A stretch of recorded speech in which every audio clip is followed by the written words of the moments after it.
Bonjour à toutes et à tous, bienvenue à ce nouveau Good Morning Market. Nous sommes le jeudi 12 août 2021 et la séance d'hier a été marquée par une publication majeure, une publication très attendue, les chiffres de l'IPC aux États-Unis. Alors, au vu de ces chiffres, l'inflation reste très élevée, mais les investisseurs considèrent déjà que le pic a été atteint, le pic de la pression sur les prix. Concrètement, l'inflation globale pour juillet est restée inchangée à 5,4%. Ça reste tout de même l'un des niveaux les plus élevés de ces dernières années, des 13 dernières années. D'autre part, l'inflation corps a légèrement diminué, mais reste toujours à un niveau élevé de 4,3% en glissement annuel. Alors, donc, des investisseurs qui considèrent que l'inflation n'est plus un problème aussi important, même si, dans le même temps, la Réserve fédérale américaine commence à se rendre compte que l'inflation pourrait être un problème. On notera d'ailleurs, on a eu d'autres déclarations de représentants de la Réserve fédérale américaine avec le président de la Fed de Kansas City, Esther George, qui est un votant en 2022, et le président de la Fed de Dallas, Robert Steven Kaplan, votant en 2023. Ils ont suggéré que la Réserve fédérale américaine devrait envisager de réduire ses achats d'actifs plutôt que tard. Ils font écho aux commentaires du président de la Fed d'Atlanta, Raphaël Bostic, votant en 2021, et du président de la Fed de Boston, Eric Rosengren, votant en 2022, avec leurs commentaires dont on a pris connaissance plus tôt cette semaine. Malgré ces propos au quiche, Bailey cite l'euro USD a rebondi hier, ce qui est lié justement à cette perception des investisseurs que les chiffres de l'inflation américaine ont atteint un pic. Les indices américains et européens ont donc atteint de nouveaux records historiques hier, mais la séance européenne débute en repli. On y est habitué, un repli de début de séance avant de retrouver des couleurs. Vous voyez le DAX qui va tester les 15 800 points aux alentours de son palier de Kijun. On retrouvera le DAX ici. Le CAC 40, 6850 pratiquement, en train de tenter un franchissement de sa Tenkan pour éventuellement aller chercher la Kijun aux alentours des 6840 avant peut-être une reprise haussière. Ce que l'on notera, vous voyez ici les cours du pétrole qui ont progressé hier. Alors, ce qu'il faut savoir, c'est que les stocks de pétrole brut aux États-Unis ont diminué moins que prévu. Les stocks d'essence ont baissé plus que prévu. Et les stocks de distillants ont augmenté.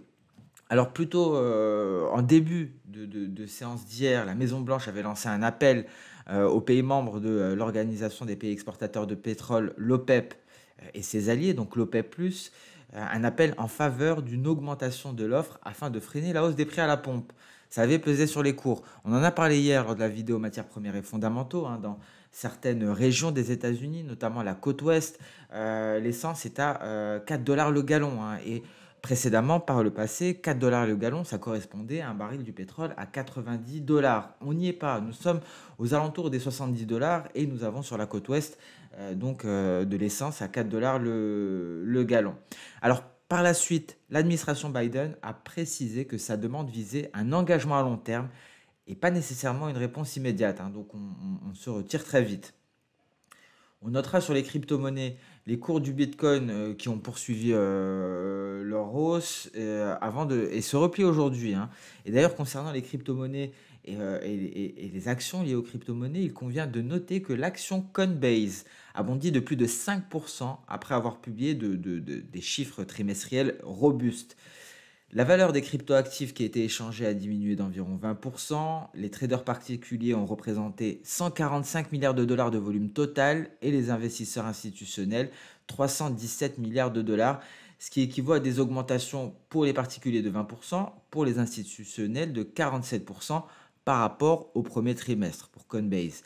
Coinbase a annoncé qu'au cours des derniers mois, elle a mis en place des synergies, des partenariats avec des leaders du secteur, notamment Elon Musk, PNC Bank, SpaceX, Tesla, TierPoint, Wisdom Tree Investments. Mais en revanche, Coinbase s'attend à une baisse du volume d'échange et des utilisateurs actifs pour le trimestre en cours. Et pour cause, la chute des prix des crypto-monnaies, la chute des transactions, malgré ces résultats du deuxième trimestre qui ont dépassé les attentes. Voilà pour le contexte de marché, contexte plutôt fourni. aujourd'hui, hein, donc on a pris connaissance de données en provenance du Royaume-Uni. On prendra connaissance de l'IPP aux États-Unis.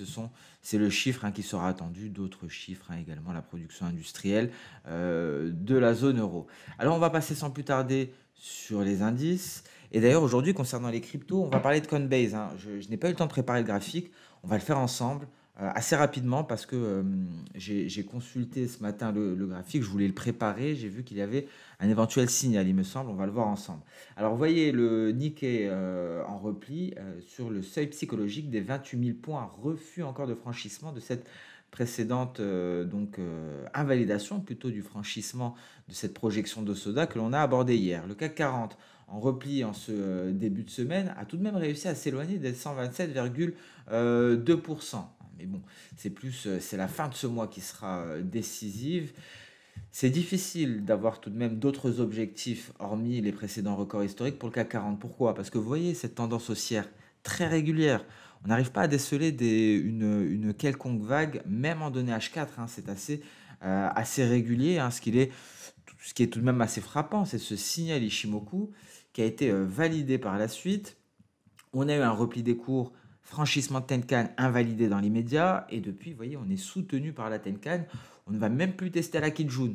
Donc, une chose est sûre, si on venait à franchir la Tenkan, cette fois-ci, ce serait pour un retour à la moyenne. Un retour à la Kijun. La Kijun est une moyenne de moyen terme.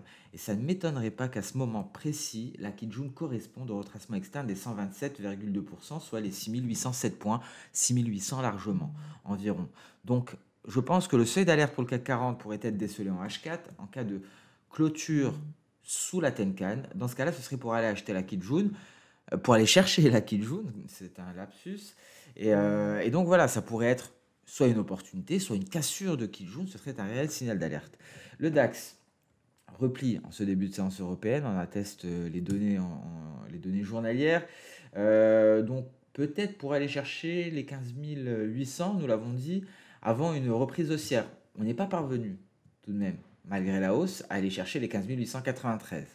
On s'est replié par la suite, il y a eu cette mèche supérieure. Donc le travail n'est pas fini pour le DAX. Peut-être qu'il va reprendre son souffle, repli de début de séance, avant éventuellement de partir de plus belle. En tout cas, on marque une pause, on pourrait marquer une pause en ce début de séance.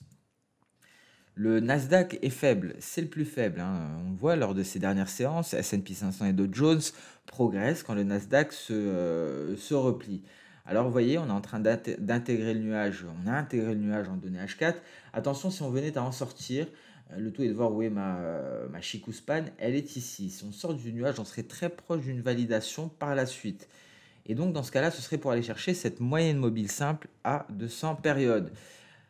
En données H1, on est déjà sorti du nuage par le bas et on a l'impression de voir se former un canal descendant. On va essayer de le vérifier, hein, ce n'est pas sûr. Peut-être un canal baissier ici, en cours de formation. Alors, à vérifier par la suite. À vérifier par la suite. En tout cas, il semblerait que l'on est en train d'entamer une phase baissière, de court terme en tout cas.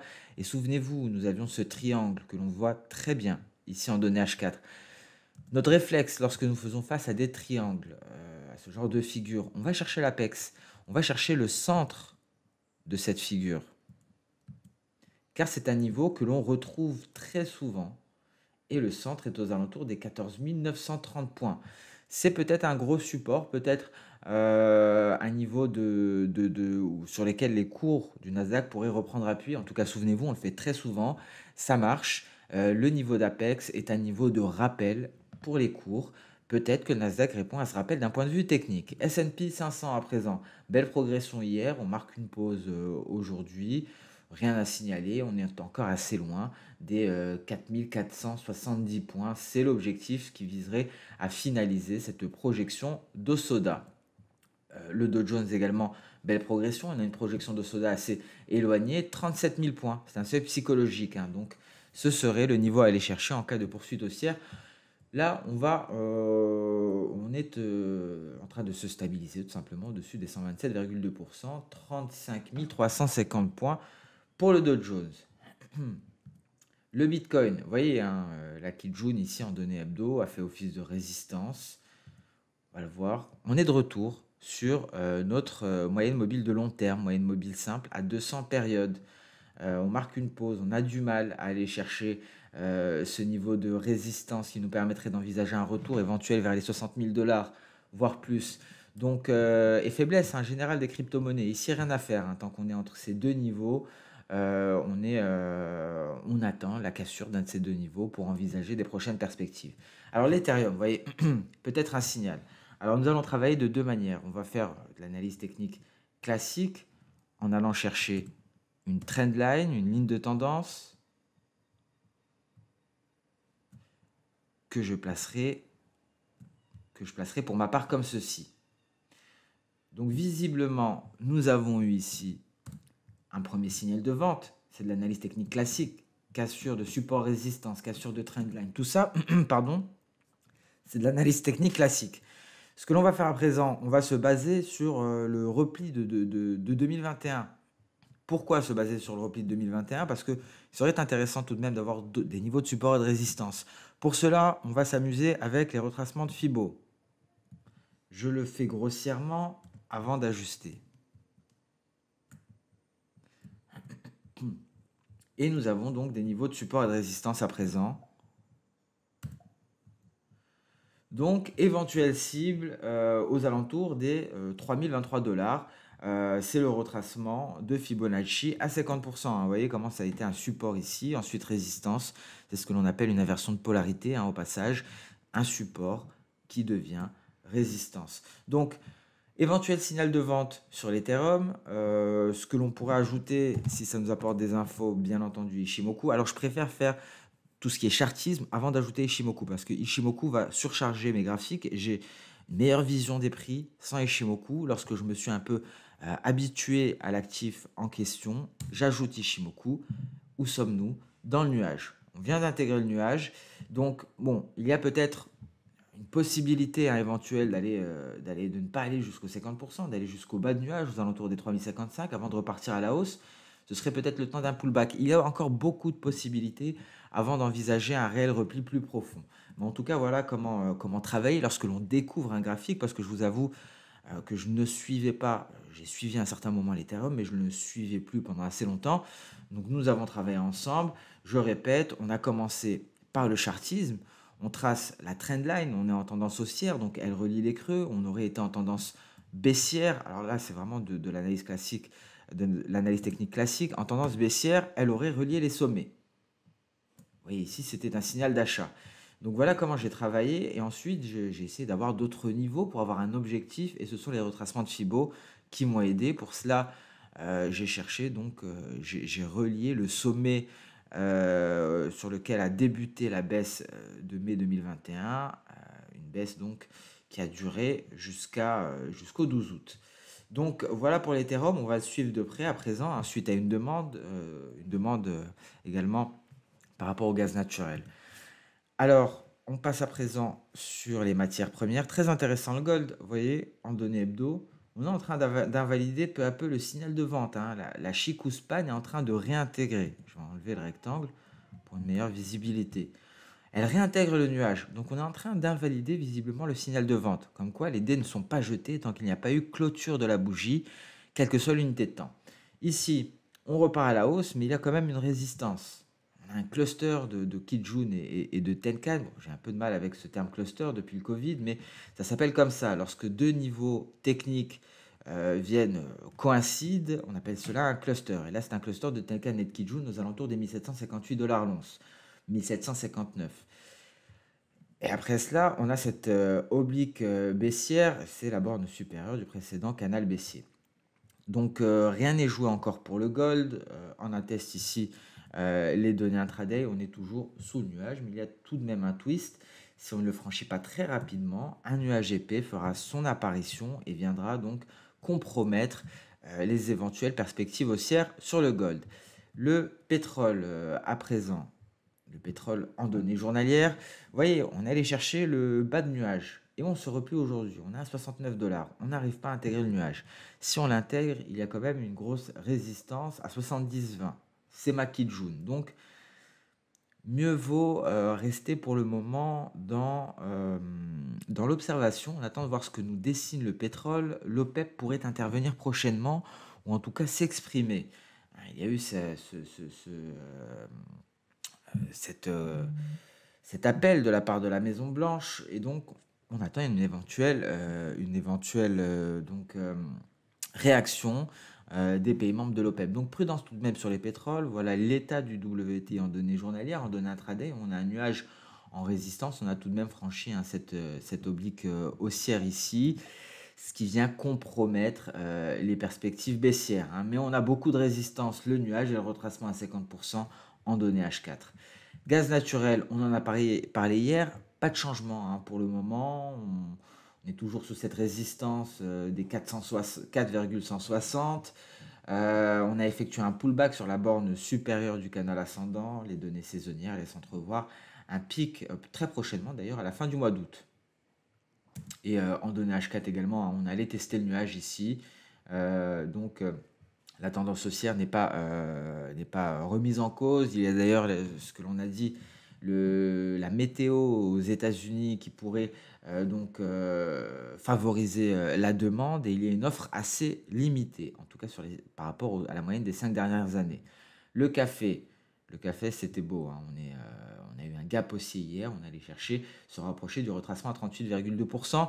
Alors on peut s'attendre donc à un café au-dessus des 200 cents, hein. Donc prudence sur le café, peut-être un nouveau démarrage haussier.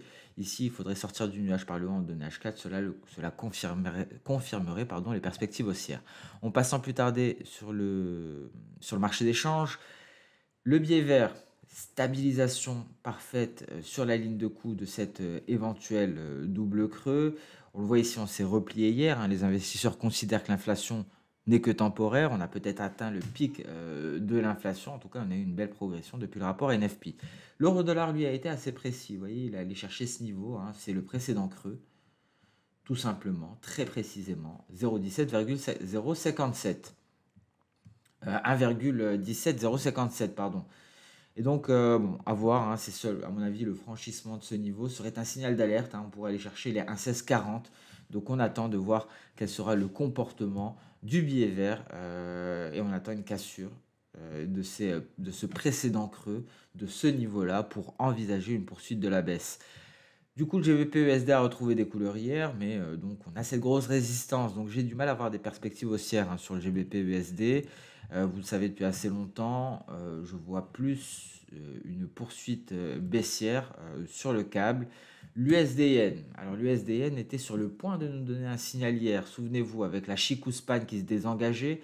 Et voilà, donc refus hein, suite au mouvement sur le billet vert, suite à la publication de l'IPC. On réintègre le nuage, statu quo pour l'USDN. Ici, l'USDN en données mensuelles hein, également, vous voyez, il est en état stationnaire dans son nuage. L'AUD-USD, très intéressant, reprise baissière, sortie du drapeau par le bas. Alors là, je commence à envisager de plus en plus une poursuite du mouvement baissier, hein. On est venu marquer une pause. Dans l'enceinte de cette figure. On en sort par le bas, pullback, c'est très propre. Et là, on a même une belle projection de soda. On pourrait aller chercher ici la projection E à 0,72, 0,40. On repart à la baisse. En plus, c'était renforcé par le nuage. Donc assez propre ici pour la UD USD. Voilà, donc c'est tout pour aujourd'hui. On met un terme à ce Good Morning Market. Merci à toutes et à tous pour vos différents commentaires. N'hésitez pas à poser des questions